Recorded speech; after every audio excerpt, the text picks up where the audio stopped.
Hey everyone, it's Chris with the Weather Guys, and tonight I am bringing you a new episode of the Weather Guys podcast. But this isn't going to be on YouTube.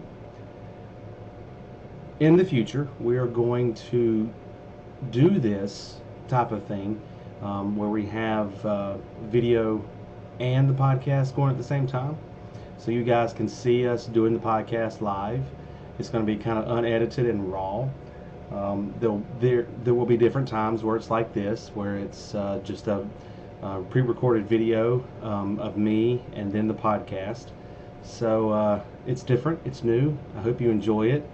And tonight we had Mark Bacca, one of the weather team members, join us and enjoy. Start recording. All right. Well, everyone, this is Chris with the Weather Guys, and this is another episode of the Weather Guys Podcast Hour, and we are interviewing Mark Bacca. He has joined us just recently in the last couple of months, and I'll give him the floor and let him just kind of tell you about himself a little bit, why he likes the weather, and then we'll get into some more details and have at it. Hey everybody, how you doing this evening? This is Mark here. I'm a Weather Guys team member. I've been with the Weather Guys just a couple of months now as part of the team, and I started following the page about, I would say, last summer when Hurricane Florence was coming around, and I was recruited to come join the page by Pamela Brown, who I believe Chris has already interviewed recently on the podcast. Where did she find you? I don't mean to interrupt, but I'm just going to kind of spitball with you here, if that's okay. For me, Where did she find she found me on one of Chris Justice's feeds for during tropical season, and then I started, posting things to the page, outlook discussions, things I was thinking, and caught the attention of you and the rest of the team, and eventually all brought me on board. Now, where did I get the fascination for weather? I'm 44 years old. In 1980, so we're going back a while. Tropical storm Dennis. I lived in a house on a canal. I was 5 years old. Dropped close to 2 feet of rain. Had big mouth and largemouth bass, smallmouth bass swimming at my back door, and that was it. It was something different, let me tell you. And right after that point, every year I would get a little tracking chart at the grocery store because the grocery store had them. And when cable became popular, I used to follow John Hope. And if you know anything about hurricanes, he was one of the first big guys on hurricanes. So, says you lived in Florida. How many years? About 27. And that means you experienced more than just one major hurricane, that's for sure. Yep, the worst one coming to town, Hurricane Andrew. I will never forget it. Let's dig deep here. My fascination for weather came from when I was a child, and I met Larry, which hopefully soon we will have Larry on here. Looking forward to that. Right? And he just kind of drove it home. He gave me books, lightning books, awesome little picture books, as a kid growing up. And then Twister came out, and I just became a major fanatic of the weather, and then realized that it was a calling. What about you? For me, it's the same thing. I used to, once they realized I was into weather, I had little pocket books and, lightning books and little different weather things. They tried to nourish that and flourish with it. But we all live in the real world, and sometimes things just don't work out the way we plan.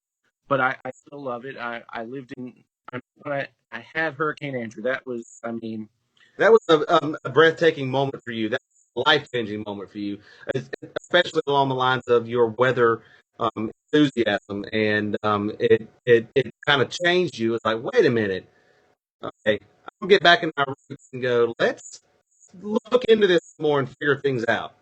Yeah, the pattern that year, 1992. We're talking about August 24th, 1992. So we're coming up on the 27th year anniversary here, and not too long. That year had been a very quiet year. I've looked at it. I don't remember off the top of my head. I believe it was a very strong El Nino year, actually. And what had happened is came off of Africa. I remember all of that. Looked impressive for a while. I believe it before we really understood the Saharan air layer and they really started talking about it. I believe it hit some shear and that, and it kind of fell apart and it started to drift north. And I just sat right on top of it, and it just made a left turn and beeline for Florida. And it just I remember never that. looked. That was a crazy hurricane. So, tell me some more about what you do with the weather guys now. With the weather guys, I obviously I contribute to the weather guys page. I do the late night. Basically, lately, whenever I do it, the dog walk report with my dog Kobe, and I always remember to show her.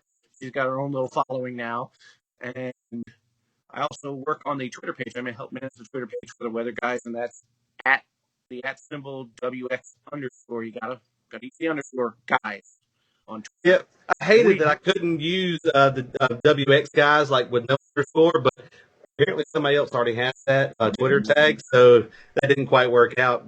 He's right. Twitter at WX underscore. Go ahead. we have some cool people that follow us on Twitter. I mean, we've got some storm chasers. I have storm chaser friends that I've got to follow the page. We've got some meteorologists. Reed Timmer follows us. That's right. Jimmer does follow us on there, and anybody who knows anything about extreme weather, he's the guy.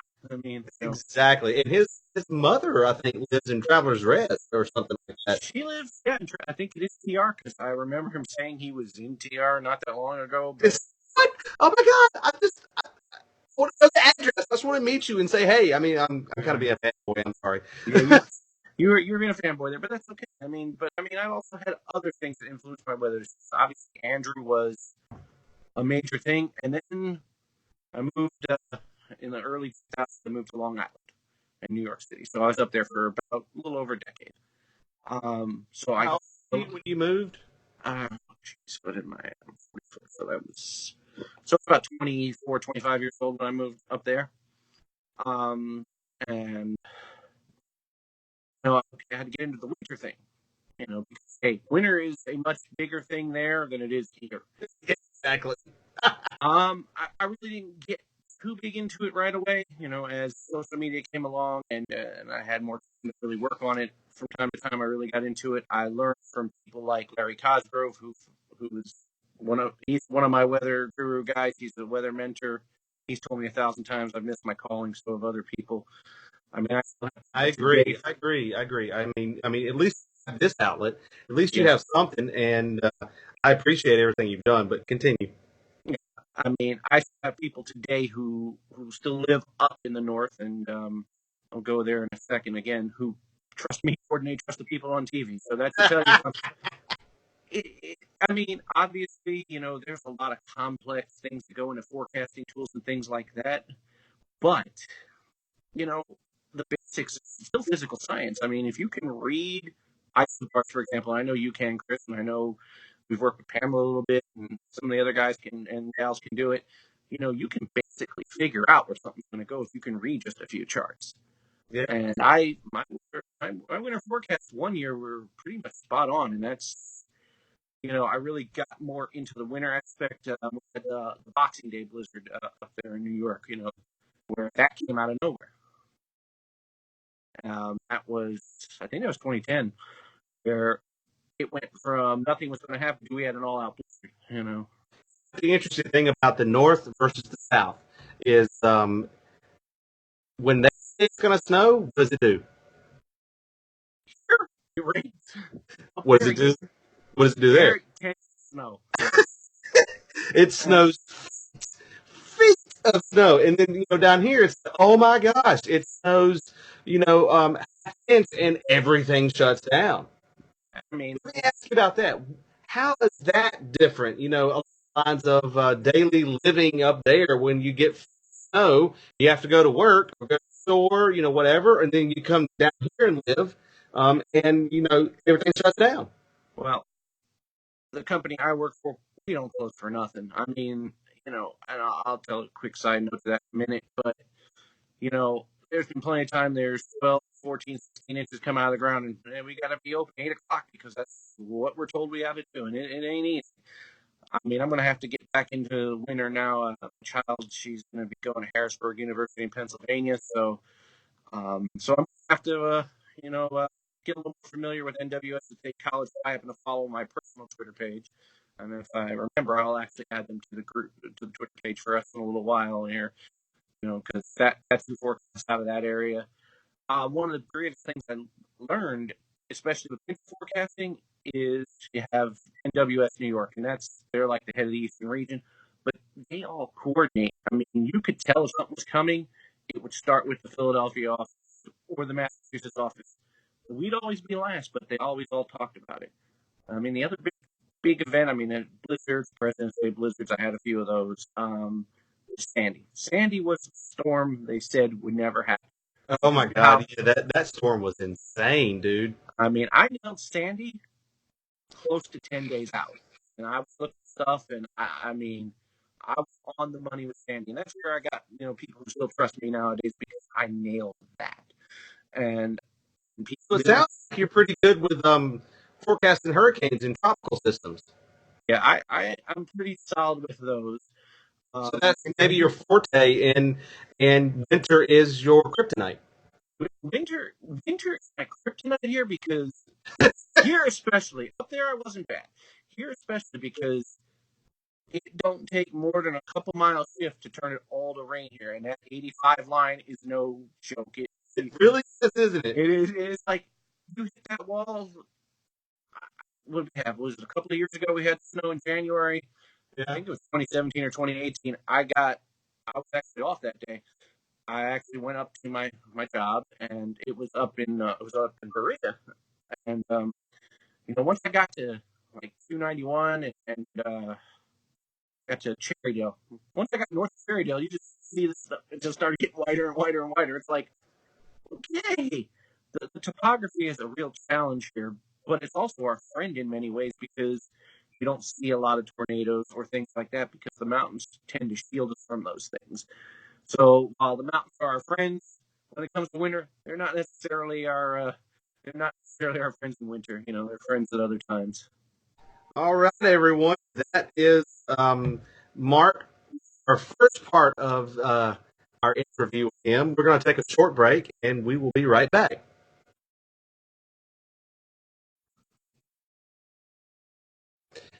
Okay. All right, now we're good. So we are back, and I just want to kind of dig more deeper on why you wanted to join the Weather Guys. What is it about us that set us off differently from other pages? I mean, there's bukus of other pages out there that are similar to ours. I know we're relative to our area, Southeast, South Carolina, Georgia, Tennessee, Florida, North Carolina. But what is it that, obviously you live here, but tell the followers why. Okay, so you and I had some pretty in-depth conversations about this. I mean, I actually admin a couple of other weather pages on Facebook. I don't push them on the Weather Guys page, but it is something where you and I talk, and it's the eventual outcome that you want to expand. So, I mean, I felt I could bring that to the table, especially knowing that, hey, I know different areas because I'm not from here originally. I've lived in Florida. I've lived in the north. I know people all over the place. Like I said, I admin these groups, and it helps because as we try to build the engagement with our team and with our followers, I have some of that experience, and I bring that to the team, and I bring, what I do know about the weather, and I have a passion for it. Well, And you guys, separates us, yeah. You guys have, I mean, you especially, and Larry, and I love when Larry posts. He posts to our little group chat. He's got all these great facts. And it's just, you sit there and say, man, Larry's been through it. And Larry's like Wikipedia. He really is around here. He really is. And you guys brought Pamela on before me, and she's just coming out of her shell, and it's awesome, and it's passion that you guys have, and that's really, and the fact that y'all have respect for what everybody brings to the table. And I'm not meaning to leave Weatherman Fox out of this either, but he's also excellent, and Dan Carell, all these, y'all have what you like and you're passionate about, but you're also tolerant, whereas some of these groups on Facebook really aren't. you're tolerant of other people's opinions, whether they're right or wrong. You want to hear from people. You just don't want to say, "Oh, you're wrong," and blah. That's one of the greatest things I like is the passion and the tolerance and the respect for the weather. I really And appreciate that. That's amazing, dude. That's the first time I've ever heard someone say because that's honestly the first time I've ever asked that kind of question to someone. right, um, and maybe we poll the followers on that kind of question. Why do you follow the weather guys? What is it that we bring to the table that's different? and I agree with that. And I mean, I think you and I, especially, we've talked about this offline numerous times. We take the charge seriously about the weather, about keeping people safe and keeping them aware, because you see all these people who put out there, and then you said there's buku pages who just put out bad information. We're out there trying to make sure people have the best information possible at all times, because that really could mean, depending on what's going on, the difference between life and death, or losing your house or a car or whatever. That's it's the passion and keeping people aware. And like I said, the other big thing, of course, I live here, and you guys focus on this area, and this area has been a challenge for me, even since I got here. I mean, the first year I was here was in 2014. We were talking about that yesterday in the jargon page, and you know, that's the first time my job ever closed. It was like an inch of snow. I'm like, what the heck is wrong with these people? What is wrong with us? It really was. I mean, it wasn't even bad. I mean, it's a Still little. find a golf ball in the snow that we get.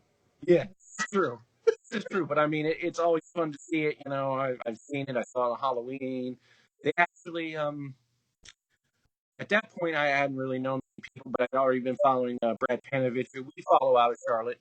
Yeah. And I had tweeted stuff to him outside my complex, and they actually used my stuff on WCNC, but way back a few years ago. Yes. Really cool. And I'll post things out there. Like I said, I want people to be aware. If they're not going to be aware, they could get hurt. They could lose their life. That'd be a tragedy. I mean, there's going to be things we can never really control, but giving people the best information and the most advanced time as possible. Hey, this could be a possibility. Keep your eyes to the sky and stay weather aware. And that's what we're about. And it's I'm a fun thing.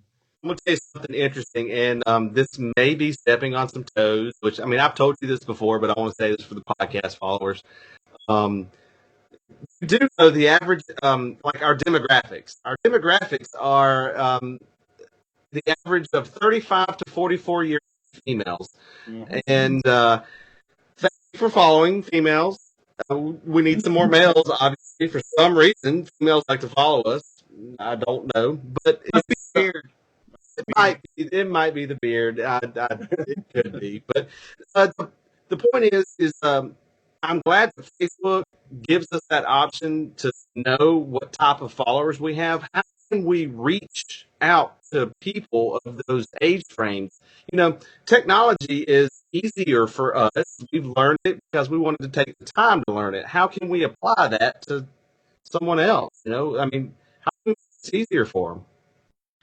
It's funny. I was in a meeting for my job today, and somebody brought up the fact that the older generation, and again, maybe Larry can speak this a little bit because he's a little bit older than us, Yeah. really feels left behind in the technological age. And it's not. I mean, look, I know people who can't figure it out no matter how you explain it to them, and they range in all ages. But I honestly don't know the answer to that question in a good way that, how do we make it easier? I mean, with technology as it's advanced, you know, some of us grew up with it. You and I grew up with it. The ones that it's just harder to pick up It things. is. It It is. is. I mean, and at least the age frame is within our age frame. So Yeah. I'm going to count this to laziness. No offense to everyone, but I'm going to count that towards laziness. Okay. But let's get back on topic here. Think of something here. I've got one. Tell everyone how they can be weather aware. How can you be weather aware? Well, first you can follow the Weather Guys page on Facebook and Twitter, like I mentioned, and on Twitter at WX_guys. I mean that you'll get your weather or your warning there in 140 characters. Not so bad. Uh, and we have the Weather Guys main page. When there's going to be impending weather, not the Weather Guys group, the Weather Guys page we're going to be all over. Be it Chris, be it Weatherman Fox, be it me, Pamela, Larry. We're going to get it out there and say, hey, today's a weather aware day. Keep your eye to the sky. This is what we see. This could happen. We're not going to tell you for sure because, I mean, until we have, when we're looking at it, we're looking at one of Chris's favorite models, the HRRR, the High Resolution Rapid Refresh, or the HER model. And it's a relatively new model, but it does pretty good because it's a short-term model. And we all look at that, and we start seeing. Don't forget about the NAM. I love the NAM too. Yeah, you love the NAM. The NAM is great, in my opinion. We'll talk about models in a minute. Anyway, but we look at those things. We look at all the short-term data. I also look at the RGEM, which is a short-term model out of the Canadian Weather Service, which is really, to me, it's not very bad at all. Their longer-term models I don't really care for, but their short-term model is really good. I look at that. I'll look at the HRR. I'll look at the NAM. The NAM is known as the North American Mesoscale model. Mesoscales are thunderstorms. So when I start to see a lot of the same things on those models, I'm getting concerned. Chris is getting concerned. We're all getting concerned. And the other thing we'll look at the Storm Prediction Center. I'm going to pause you for 1 second. When you said that you get concerned, I get concerned, everybody else gets concerned, and then we start posting about it, that is the weather aware. That's what we are trying to do, is the fact that we have a personal chat on Facebook, and we talk to each other daily. We send messages, pictures, links, everything daily.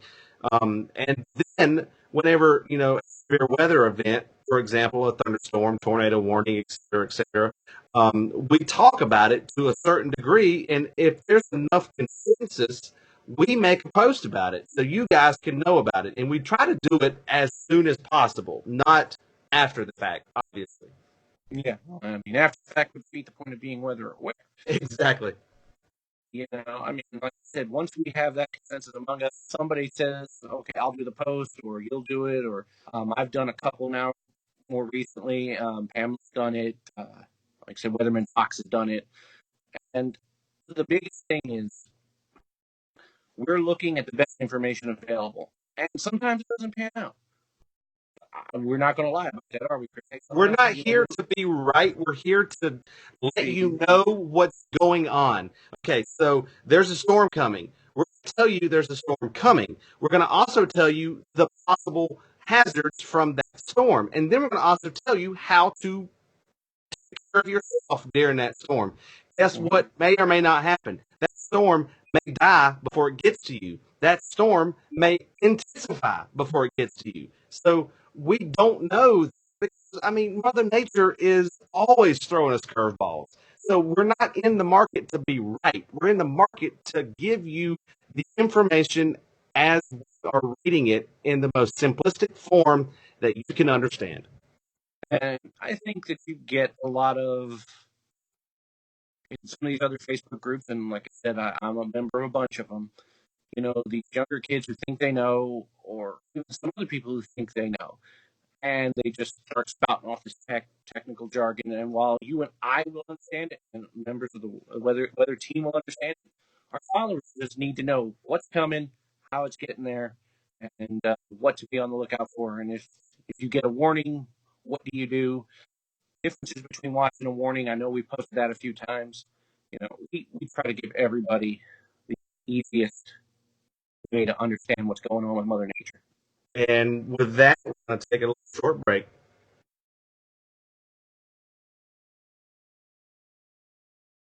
So, Mark, we're going to sit down a little bit and call this quits for the evening. I want to say, number one, thank you for all of the stuff that you and I've been through. I have really talked about a lot, and personal things too as well. Family things, and we also have talked about weather as much. And you have really joined the team, and you have brought a completely different aspect. When I say weather aware, I'm more weather aware because you are a part of the team, to be honest. And you call me out on things sometimes. You're like, Chris, you're lazy. What the hell, man? There's a storm coming. Pay attention.